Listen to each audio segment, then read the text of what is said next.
Je suis Léo et aujourd'hui, je vis une vie que tu ne vivras jamais. Tu te lèves un matin, tu prends un sac et tu disparais. Pas de diplôme, pas d'expérience militaire, pas de casier propre obligatoire. Une seule question. Est-ce que tu es prêt à tout laisser derrière toi? Ta famille, ton nom, ton pays, ta vie entière. 40 000 hommes posent cette question chaque année à la Légion étrangère. 1500 sont acceptés. Et parmi eux, des ex-soldats russes, des repris de justice européens, des héritiers de familles royales. Côte à côte, même képi, même nom de guerre. Aujourd'hui, Léo vit chaque grade, du légionnaire qui débarque avec rien, jusqu'à l'officier qui connaît des secrets que la France ne reconnaîtra jamais. Mais avant ça, tu savais que la Légion défile en dernier au 14 juillet et que c'est pas un honneur, c'est une contrainte physique? Fait rapide. La Légion marche à 88 pas par minute. Toutes les autres armées françaises, 116 pas. Si la Légion passait au milieu du défilé, elle bloquerait la République entière. Alors, on la met à la fin. La troupe la plus redoutée du monde, forcée de fermer la marche parce qu'elle marche trop lentement. C'est la Légion.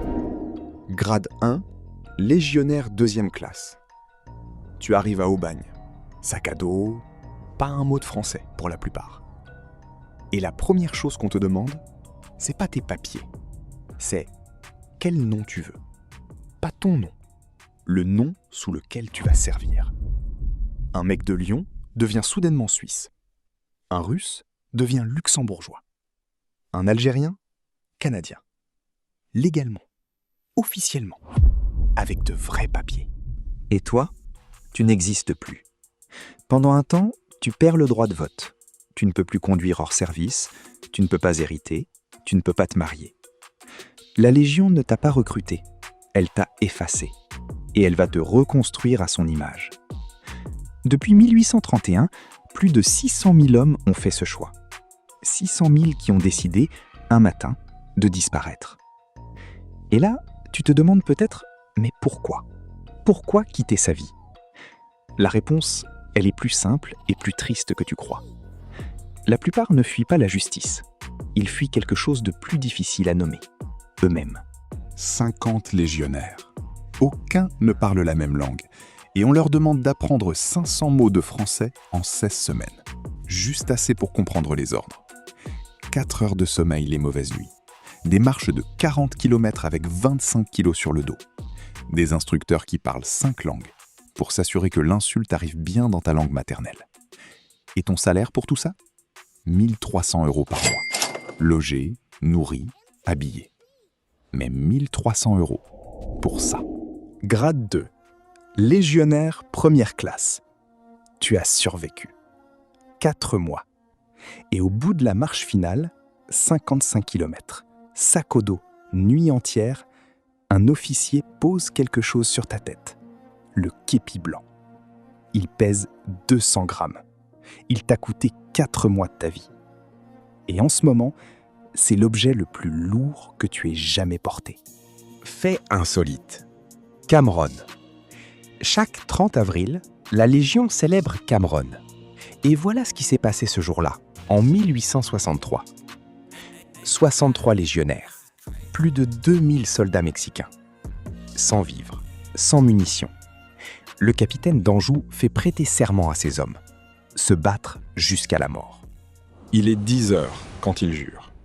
À midi, d'Anjou est tué d'une balle en pleine poitrine. À 14 heures, il ne reste plus que 12 hommes valides. Quand l'assaut final arrive, 3 légionnaires sont encore debout, baïonnette au canon. Un officier mexicain se précipite pour les sauver. Il dit « Rendez-vous ». Ils répondent « Seulement si vous soignez nos blessés et nous laissez nos armes ». L'officier mexicain répond « On ne refuse rien à des hommes comme vous ». 63 contre 2000. 11 heures. Et leur mission, protéger un convoi, a été accomplie. Détail iconique, la main de d'Anjou. D'Anjou avait une main en bois. Il avait perdu la vraie dans un accident des années avant. Cette main articulée est devenue une relique. Chaque 30 avril, depuis 1938, elle est sortie de sa crypte, portée solennellement devant des milliers de légionnaires au garde à vous.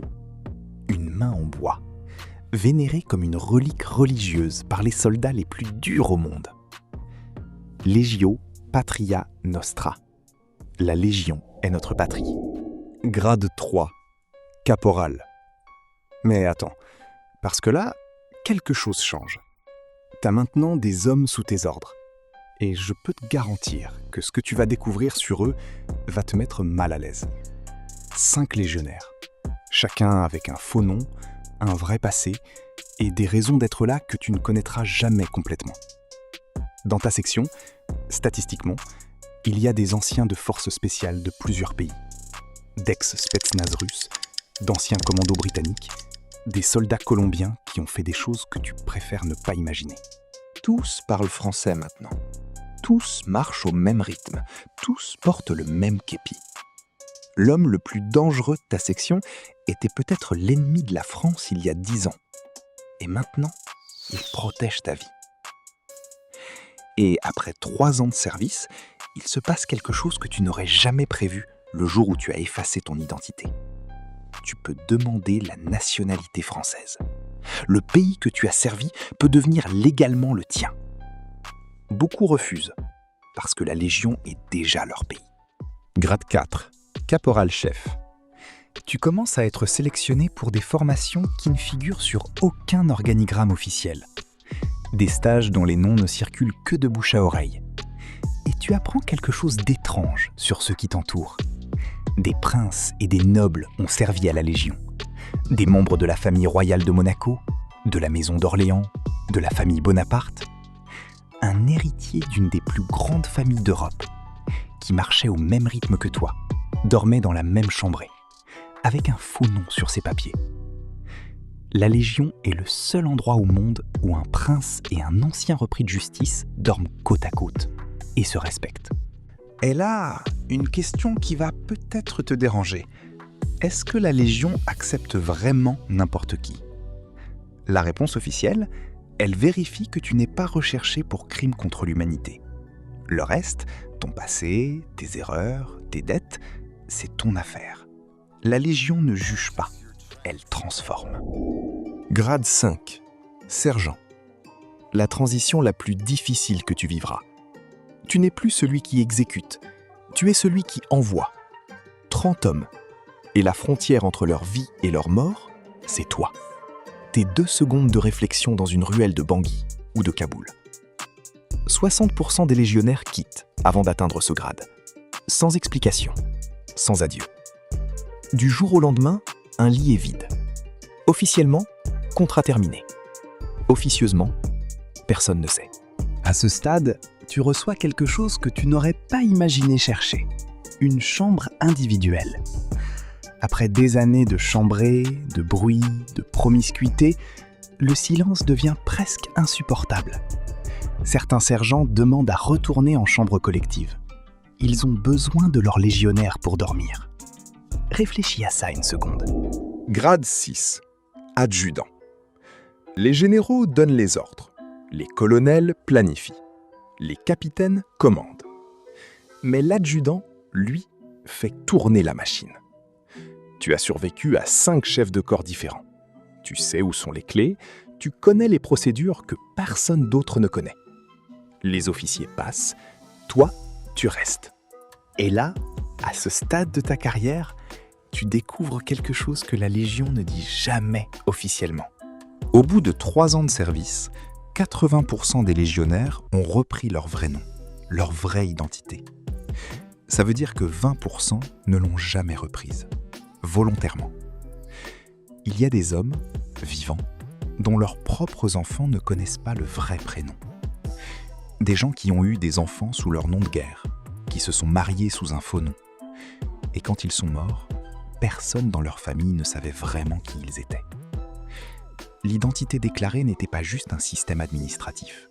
C'était une disparition choisie, définitive. Grade 7. Major. Le grade le plus élevé pour un sous-officier. Tu es la courroie entre ceux qui décident et ceux qui exécutent. Et tu sais mieux que quiconque que ces deux mondes ne se comprennent pas vraiment. Après 20 ans, il se passe quelque chose d'inattendu. Tu commences à regarder les nouvelles recrues qui arrivent. Leurs yeux, leur façon de poser leur sac sur le lit, leur façon de serrer les dents. Et tu te souviens que c'était toi, il y a 20 ans, avec le même regard perdu, le même sac, la même peur que tu ne montrais à personne.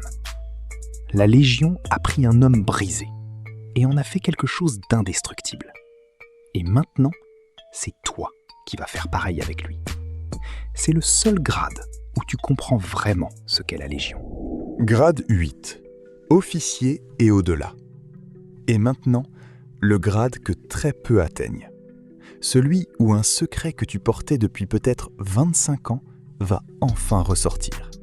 Parce que là, on va te demander quelque chose que personne ne t'avait demandé depuis ton arrivée. Ton vrai nom. À partir de lieutenant-colonel, le masque tombe. L'anonymat s'effondre. On exige ton identité réelle. On vérifie ton passé. On s'assure que la France peut te confier des secrets d'État. Et là, pour la première fois depuis 25 ans peut-être, tu prononces à voix haute le nom que ta mère t'a donné. Certains découvrent à ce moment que leur vrai nom figure sur des listes qu'ils ne voulaient pas croiser. Ces hommes-là s'arrêtent ici, silencieusement, avec une pension et un passeport français. Le seul document au monde qui porte leur vrai nom depuis des décennies. D'autres, les rares, deviennent généraux. Ils commandent des milliers d'hommes qui ne les appellent jamais par leur prénom. Et quelque part dans un tiroir, il reste encore la lettre de la Légion, avec leur premier nom de légionnaire. Celui qu'ils ont choisi, celui qu'ils ont mérité, celui qu'ils ne perdront jamais. Clôture. La Légion étrangère n'est pas une armée. C'est la seule institution au monde qui te donne le droit légal de devenir quelqu'un d'autre. Elle prend des hommes que le monde a abandonnés, des brisés, des fugitifs, des perdus. Et elle en fait quelque chose que le monde respecte. Est-ce que c'est humain ? Est-ce que c'est juste ? Je sais pas. Mais ce que je sais, c'est qu'aucune autre institution au monde n'a transformé autant de vies brisées en quelque chose d'indestructible. La semaine prochaine, Léo entre dans une organisation encore plus secrète. Des agents, de vraies fausses identités, des missions que la France niera toujours avoir données. Dites-moi en commentaire, quel sujet vous intéresse que très ? Cela me ferait grave plaisir. Abonne-toi, parce que la prochaine vie, elle est encore plus folle que celle-là. Léo se casse pour que le monde reste à sa place.